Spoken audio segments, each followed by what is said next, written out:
This voice is artificial, but the ideas are real. Welcome to AI Podcast. Now, let's begin. Welcome back to the Deep Dive. Today, we are intentionally stepping into the shadows of modern history to examine a case file that perfectly encapsulates this terrifying collision between documented physical reality and a deep psychological mystery. We're talking about the controversial documentation of one of the most famous alleged hauntings in history. And it offers us a rare opportunity to apply rigorous science to phenomena that feel, inherently supernatural. That's right. When we talk about the Enfield Poltergeist, we're not relying on hearsay or some vague report from decades ago. The source material for this dive is just immense. Yeah. It spans years of meticulous, if chaotic, documentation. We have police records, signed legal affidavits, over 200 hours of original audio recording. 100 hours. And then you have the psychological analyses published in skepticism journals, plus all the retrospective accounts from the family, the journalists, and the psychical researchers who actually lived through it. This story centers on a seemingly ordinary North London council house, 234 Green Street, from 1977 to 1979. For 2 agonizing years, the Hodgson family, a single mother and her 4 children, endured this barrage of what they and many outside observers believed was hostile, non-human activity. And it became a cultural flashpoint. The public attention was so intense. Absolutely. And the sheer volume and variety of evidence collected by investigators from the Society for Psychical Research, the SPR, is what really elevates this case above, typical folklore. Right. And for those unfamiliar, the SPR has a long tradition of trying to apply scientific rigor to paranormal claims. Mm-hmm. Their involvement here, led by Maurice Grouse and Guy Playfair, resulted in this puzzle box filled with seemingly undeniable physical proof, existing right alongside equally undeniable evidence of fabrication. So our mission today is dual-pronged. First, we have to immerse ourselves completely in the chilling, granular narrative captured on those tapes and on that film. We need to understand the sheer terror of this family's experience. And why it convinced millions worldwide. Exactly. And then we pivot. We apply the tools of forensic analysis, cognitive science, psychology, to understand the deep mechanics of why this story felt so undeniably real, and perhaps what, if anything, remains truly unexplained by science. It's a classic scientific challenge, really. When you have these external forces, whether they're social or supernatural, bearing down on an ordinary family, how do you distinguish between an objective physical anomaly and an intense shared psychological illusion? Okay, let's unpack this. Let's enter 234 Green Street in the summer of 1977. The setting is just crucial for establishing the atmosphere. It's 1977, late August, North London, a quiet 2-story attached home, typical of the public housing estates of the era, drab uniform. And deeply ordinary. Deeply ordinary. Inside live Peggy Hodgson, a recently divorced mother, and her 4 children. And the focus almost immediately lands on the 2 girls who became the nexus of the whole disturbance, 11-year-old Janet and her older sister, 13-year-old Margaret. They shared a bedroom on the 2nd floor, and that is where it all started. And the initial onset wasn't subtle at all. It wasn't a whisper or a cold spot. No. Janet reported to her mother that her younger brother's beds were wobbling violently, as if being shaken by an invisible hand. But it was the following evening when the activity escalated beyond, a childish complaint, and Peggy Hodgson herself became the primary witness. The sources describe a tremendous jarring noise from the girls' bedroom. Peggy runs up, expecting to find the children fighting or something. Right. But instead she witnessed something that defied belief. A heavy, antique oak chest of drawers was moving. And not just tipping over. No, not tipping. It was sliding on its own power, inexorably across the floor toward the door. And what she did next illustrates the physical intensity of this thing. She rushed forward and she tried to physically stop it.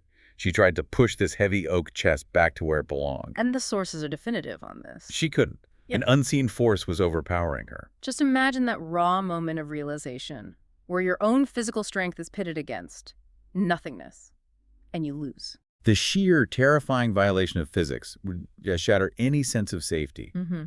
The family's immediate reaction wasn't curiosity. It was raw animal fear. They couldn't trust their own rooms anymore. So they start sleeping crowded together in one room downstairs, leaving the light on, just hoping that sheer proximity would offer some kind of protection. And what takes this case immediately out of the realm of, simple family hysteria is how fast it moved into documented reality. Yeah, Peggy Hodgson didn't call a priest or a psychic. She called the Metropolitan Police. She was convinced she had a serious intruder problem. And the police responded. Which gives us the extraordinary account of woman police constable WPC Carolyn Heaps. This is a critical point. It is. She later signed a legal affidavit, a sworn written statement confirming what she witnessed. This is a police officer swearing under penalty of law that she saw something unexplained. So what did she say? Her affidavit stated clearly that she witnessed an armchair wobble and slide about 4 feet across the floor. She examined everything, the floor, the furniture, found no visible means of propulsion, no wires, no strings, nothing. So the police ultimately just left. They did. They concluded that since the activity wasn't a crime, they were powerless to intervene. And that failure of objective legal authority to categorize the event made it instantly newsworthy. And you also have outside corroboration that very same night from a frightened neighbor, Vic Nottingham. He went in at Peggy's request. Right. He reported hearing incredibly loud, unmistakable knocking on the walls and, crucially, on the ceiling above him. His fear was so acute, he reportedly refused to stay inside the house alone. So it was following this police and neighbor documentation that the SPR stepped in. They bring in Maurice Gross, an inventor and amateur paranormal researcher. And Gross essentially moves in. He's determined to capture and categorize this anomaly. His dedication resulted in him accumulating over 200 hours of audio and extensive documentation over the 2-year period. He turned 234 Green Street into a live research lab. And the level of activity, it became aggressive and specific. It started focusing heavily on Janet, the 11-year-old. The accounts detail this increasing violence. Objects flying around the room, marbles, Lego bricks, chairs tipping over, drawers opening and slamming shut. And these weren't just subtle shifts, they were targeted attacks. The sources contain these chilling anecdotes of professionals being struck. Graham Morris, a photojournalist from the Daily Mirror, he was trying to document the phenomenon. Right, trying to get the shot. Exactly. And he reported being hit square on the head by a mysteriously flying Lego brick. And even the seasoned investigator, Maurice Gross, sitting there quietly monitoring the scene, was struck in the face by a flying cardboard box one night. But the violence directed at Janet became highly personal. Gross's tapes captured a horrifying night where the bedroom drapes, thick, heavy fabric, were somehow manipulated. And they made their way around her neck. Around Janet's neck, apparently trying to strangle her. Janet herself recalled feeling an invisible, powerful force pull her out of her bed and drag her across the floor. Sometimes it left her bruised. For the media and the public, though, the visual evidence was the real game changer. It always is. That photojournalist, Graham Morris, he was committed to capturing definitive proof. So he set up a camera, triggered by a long cord that he could fire from outside the room the instant he heard a disturbance. And the resulting photographs, the source of global fascination and controversy, are undeniable. I mean, they exist. They exist. Morris produced this rapid-fire series of images that appeared to capture Janet going from a sleeping position to being airborne. Seemingly levitating. Right, before slamming down to the floor. All documented, apparently, in the span of a single chaotic second. And the SPR's internal assessment of those images classified the event as levitation. That visual confirmation, captured by a third-party journalist using professional, high-speed equipment, was what cemented this case in the public consciousness as legitimate evidence of the paranormal. Yet the phenomena reached its most terrifying and, I think, complex climax when it became vocal. When it started talking back. Exactly. The activity began communicating through taps, responding yes or no to questions. And Maurice Gross, eager for a dialogue, encouraged this interaction. He asked the unseen entity to speak. And the voice that emerged from Janet, this 11-year-old girl, was profoundly unsettling. A low, guttural, gravelly sound. A voice that sounded unmistakably male and elderly. The entity claimed to be Bill Wilkins, a man who had died in that very house. The actual audio from the Gross tapes is chilling, even today. The entity, speaking through Janet, provided a specific graphic detail about its death. It stated, "Just before I died, I went blind and then I had a hemorrhage and I fell asleep and died in the chair in the corner downstairs." And this is the moment. This is the moment that truly resisted immediate, simple dismissal. It is. After the local media played excerpts of the recordings, a man contacted them to confirm the voice was indeed that of his late father, Bill Wilkins. He corroborated the details. All of it. The horrific details. Wilkins had died in the house, in that corner armchair downstairs, and the cause of death was indeed a brain hemorrhage, A detail investigators were convinced Janet could not have possibly known through any normal means. And Janet's own account of speaking for Bill Wilkins only adds to the unsettling nature of it all. She maintained she had no control over the voice, that she felt tremendous, forceful vibrations along the back of her head while the words were spoken through her, suggesting an outside force was using her as some kind of vessel. That sequence, the heavy chest moving, the police affidavit, the levitation photos, and that chilling, corroborated voice, it creates a narrative of absolute psychological horror. It's the perfect setup for a terrifying, unexplained mystery. One that demands a scientific deep dive. If we accept the premise that a heavy oak chest moved across a floor in front of a mother, and that a police officer swore in a legal document to seeing an armchair slide 4 feet, the immediate conclusion is supernatural. It's the simplest explanation, in a way. But if we peel back the layers and introduce the full complexity of the source material, including the admitted pranks, we have to ask, why did trained adults like Maurice Grosse and W.P.C. Heaps believe it? And that takes us out of the realm of pure ghost story and into the mechanics of human perception and expectation. Now let's step out of the shadows and examine this through science. What's fascinating here is how much of this documented terror can be understood not as a haunting, but as a phenomenon of the human mind and environment. A unique confluence of stress, attention, cognitive error. And the psychology of deception. This case is truly a masterpiece of conflicting evidence. Here's where it gets really interesting, because the science behind the believability of the poltergeist is often more compelling than the idea of a ghost itself. Okay, we have to begin with the uncomfortable truth that severely compromises the case as pure evidence of the paranormal. The admitted fabrications. Exactly. The fact that the subjects, the Hodgson sisters, eventually acknowledged staging some of the events is the cornerstone of the skeptical argument. Yeah, they later admitted to faking certain disturbances to see if Mr. Grosse and Mr. Playfair would catch us. Now, Janet minimized this. She claimed only about 2% was faked. But that admission is a wrecking ball to the credibility of the entire file. 2% is enough to cast doubt on everything else. Of course. And their trickery wasn't just confessed later. They were caught in the act. They were. The sources detail specific instances where the investigators' vigilance paid off. Janet, for example, was caught on video using a broom handle to rap forcefully on the ceiling. To create those rhythmic, spooky knocking sounds. The very sounds that Vic Nottingham, the neighbor, had heard and been so frightened by. That broom handle incident, combined with the observation of her trying to bend spoons, mimicking the telekinetic powers the spirit supposedly possessed, it just turns the narrative from haunting to adolescent power play. It does. If even a small percentage is faked, how can we trust any of the 98%? And more importantly, why did Grosse and Playfair, these veteran investigators, continue to put their professional reputations behind the case despite these caught incidents? That is the core conflict. They felt compelled to continue because some phenomena like that chest of drawers moving when the children were verified to be in bed or the initial police witness seemed impossible to fake. Yet the girls were clearly highly skilled at manipulation. So let's move to the most convincing piece of evidence. The voice. The corroboration from Bill Wilkins' son was astounding. But skeptical analysis of the audio tapes provides a powerful alternative explanation. One rooted in vocal performance. Exactly. Ventriloquists and acoustic experts who reviewed the tapes concluded that the Bill Wilkins voice was not a possession, but a vocal trick. Specifically, it was achieved using false vocal cords, a technique described by some as an old man croak. Can you explain that? What does that mean, using false vocal cords? Sure. Our normal voice is produced by vibration of the true vocal cords, or vocal folds, in our larynx.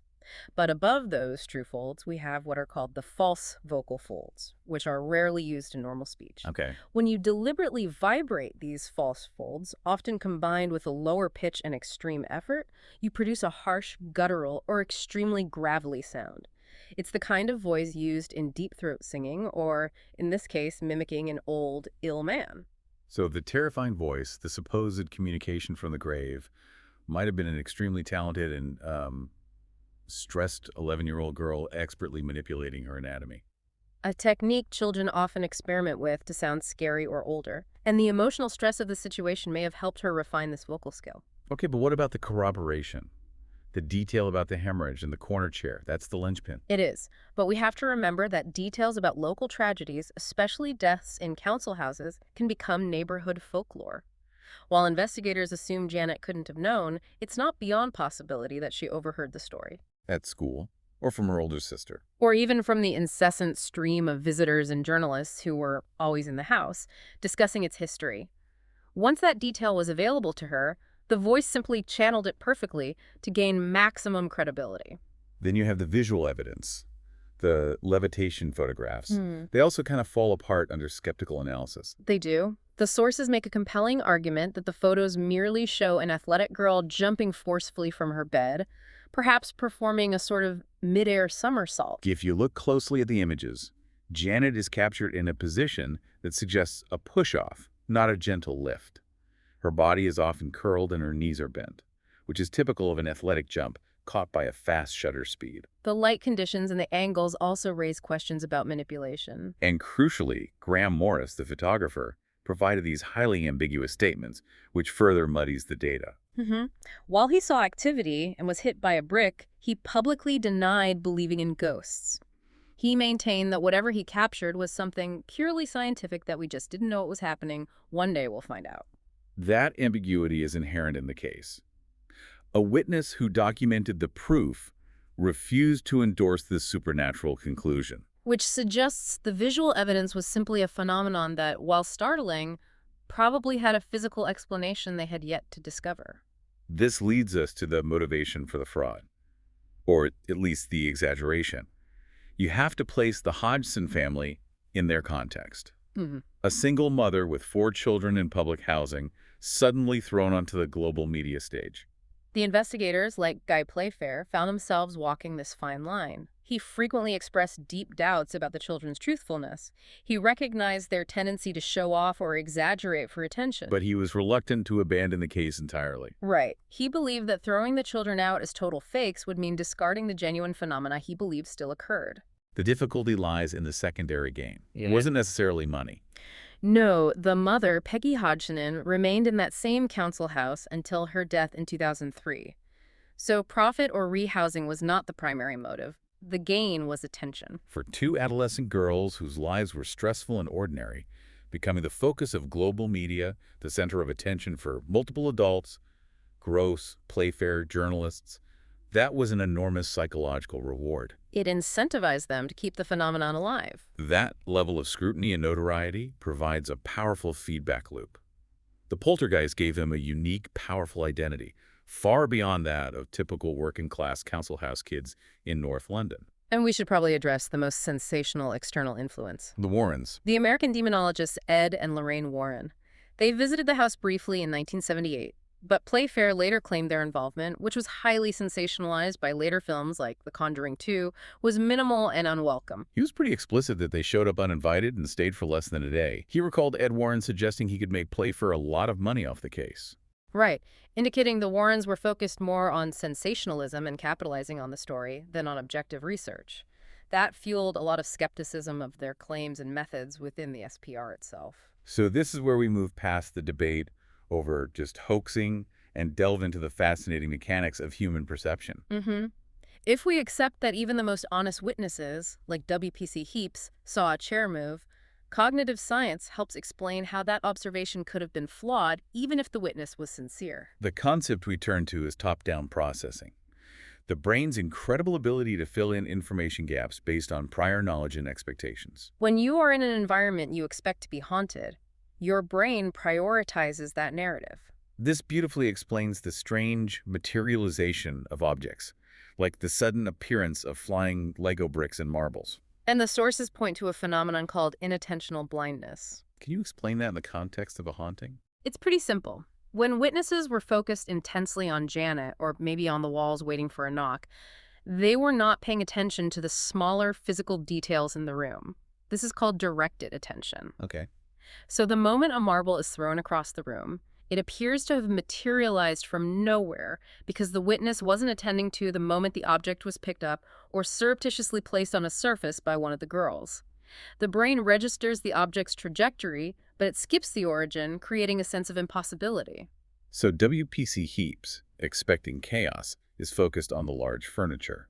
If the children were clever enough to push a small chair with their feet under the cover of a blanket or a flash of motion, Her brain, already primed for the supernatural, would interpret the sudden movement as inexplicable force rather than a childish maneuver. Precisely. The expectation shapes the perception. But perhaps the most compelling cognitive tool at play here is expectation priming. This demonstrates the powerful feedback loop established between the investigators and the children. The phenomenon seemed to morph based on what the adults wanted or expected. Exactly. Consider Janet's own statement. She recalled investigator Maurice Gross's encouragement. She reported Gross saying something like, "We have the movement, we have the knocking, all we need now is the voices to talk." What happened? Immediately following that suggestion, the deep, guttural voice of Bill Wilkins appeared. The phenomenon adapted itself to fulfill the investigator's specific, stated research hypothesis. That's a powerful observation.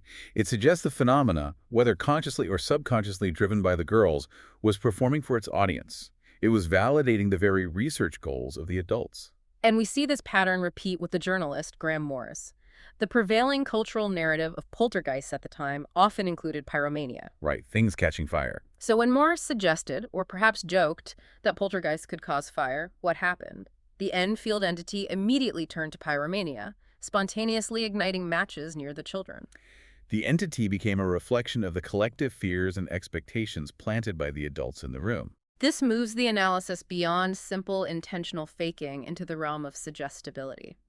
If the girls were under immense psychological stress, they were highly suggestible subjects, absorbing and externalizing the expectations placed upon them. And this finding is mirrored in established psychological research. Absolutely, like the classic work done by Richard Wiseman.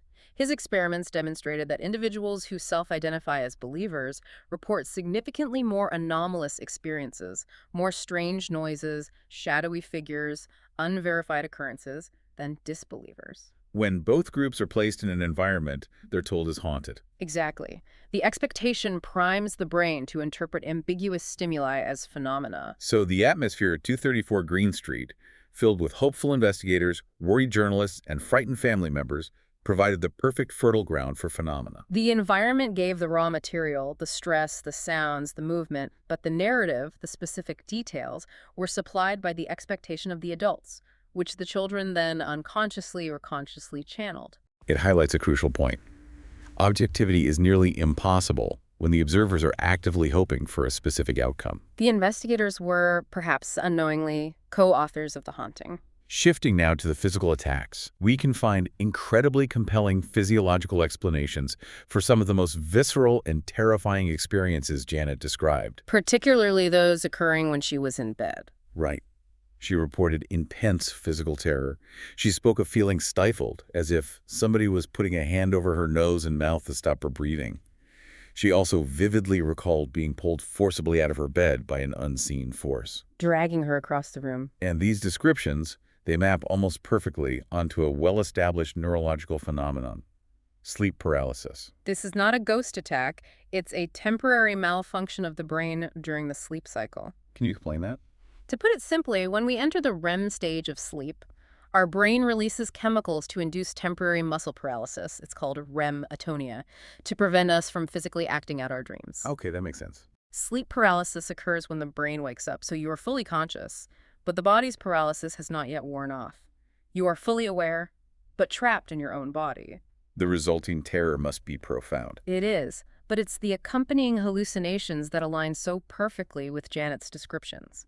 Because the mind is active while the body is paralyzed, this state often generates incredibly vivid sensory experiences, hypnopompic or hypnagogic hallucinations. And these often take the form of an intruder hallucination. Exactly, where the individual perceives a terrifying presence in the room, a shadow, a dark man, an oppressive weight. The feeling of being suffocated or having pressure on the chest is a classic symptom caused by the brain's panic response to the inability to move the diaphragm fully. And the sensation of being dragged or pulled out of bed.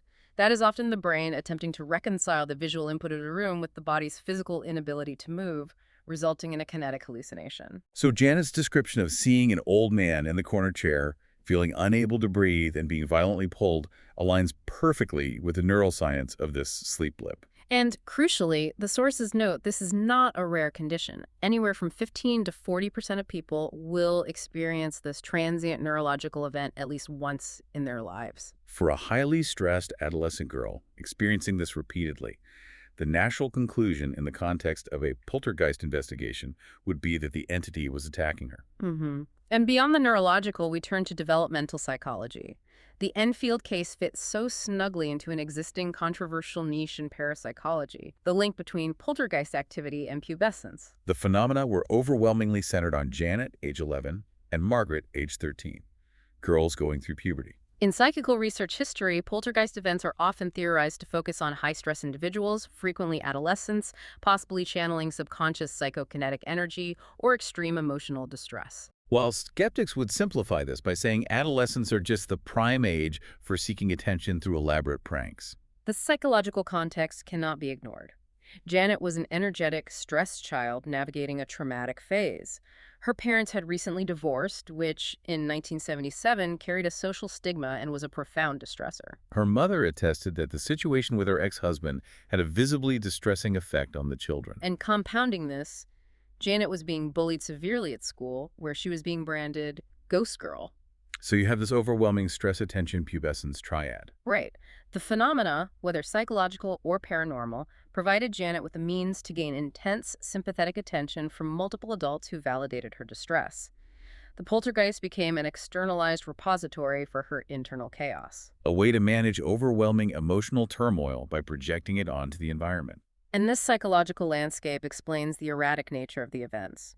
As Janet's stress waxed and waned, as the attention increased or decreased, the activity would spike dramatically. So we are left with the enduring ambiguity of the Enfield poltergeist. We have this undeniable conflict. Genuine, credible third-party testimony, like the police officer's legal affidavit and the startling corroboration of Bill Wilkins' death details by his son, running directly into the admitted trickery of the central subjects, which are supported by highly compelling psychological and neurological explanations. The case is a permanent puzzle because of this tension. No one, from the most ardent believer to the most dedicated skeptic, has been able to fully disprove or account for all the happenings. That detail about Bill Wilkins dying of a hemorrhage in the corner chair, that single specific data point, is what truly resists the immediate explanation of either hoaxing or cognitive bias. It forces you to acknowledge that some knowledge transmission or perception occurred that remains outside the easily defined boundaries of conscious fraud or simple suggestion. It's the single biggest outlier that keeps the case alive in academic discussion. If Janet didn't know that fact, and the voice was a trick, how did the information surface? It requires a complex explanation of overheard gossip, forgotten media reports, or other mundane information gathering that is just impossible to verify decades later. And we have to integrate the cultural context that shaped this whole investigation and the resulting narrative. The Enfield case emerged just 4 years after the 1973 release of The Exorcist, a film that completely defined the modern perception of demonic possession and aggressive poltergeist activity. The sources are clear on this. The Exorcist established a new cultural template. It created a widespread narrative framework for people interpreting frightening or unexplained events in their own homes. It wasn't just entertainment. It provided a vocabulary and a set of expected behaviors for a demonic entity. Some critics argue that this film spawned a wave of similar claims, including the highly profitable Amityville horror saga, and later, the renewed interest in Enfield via The Conjuring. It created an environment where impressionable minds, like the stressed adolescents at Green Street, could be easily influenced, subconsciously fulfilling the demonic template established by popular culture. And the investigators were also primed. They weren't seeking simple environmental anomalies. Gross was actively seeking validation of a specific, aggressive paranormal force. The Enfield case, therefore, is not merely a scientific puzzle, it's a vital cultural artifact. It captures the exact moment when objective reality collided with the rising tide of sensational paranormal entertainment in the late 1970s. The investigators were dealing with a powerful force, but that force may have been the cultural zeitgeist itself, filtered through the high stress and suggestibility of two highly observed young girls. The story became bigger than the facts. So what does this all mean for us today? The Enfield Poltergeist case is this magnificent, complicated testament to the power of the human mind when it is filtered through intense expectation, deep psychological stress, and relentless media attention. The physical events documented, the chair sliding, the objects flying, may have had mundane origins, but when you layer them with cognitive bias, adolescent stress, and confirmation seeking, they generated a shared psychological reality so compelling it terrified a family and convinced experienced investigators. It serves as a powerful reminder that our perception of the world is not passive. We actively construct our reality. The poltergeist, often characterized as a noisy, destructive spirit, functions here as a perfect symbol for the internal chaos of trauma and adolescence, a way of externalizing what cannot be controlled internally. It's a haunting story, whether you believe the ghosts were real or not, because it speaks to the darkness we carry and how terrifyingly easy it is to project that internal turmoil onto our physical surroundings. It's a case where the horror resides not in the ghost, but in the human psychology that brings it to life. Before we leave 234 Green Street, I want to bring up one final detail that has always fascinated researchers and often goes unmentioned. Throughout the entire 2-year investigation, which involved furniture being turned over, objects flying, and beds being tossed, the family's television set, the big heavy box in the corner, was almost the only object in the entire house that was never disturbed. You're never moved, never broken. Never touched in any way. The technological sanctuary in the midst of total anarchy. Exactly. Why was this device, this source of external comfort, reality, and distraction, this window to the outside world, considered sacrosanct? What does this single, undisturbed piece of control suggest about the true source and nature of the entity? Was it an unconscious boundary the girls refused to cross? Or perhaps, was it the only thing in that house that kept the family tethered to a reality they recognized, a lifeline that even the poltergeist or the stress that powered it dared not touch? It forces you to consider whether the chaos was always operating within a set of human-defined rules. Something profound to mull over the next time you hear a strange bump in the night. Thank you for taking this deep dive with us. Until next time.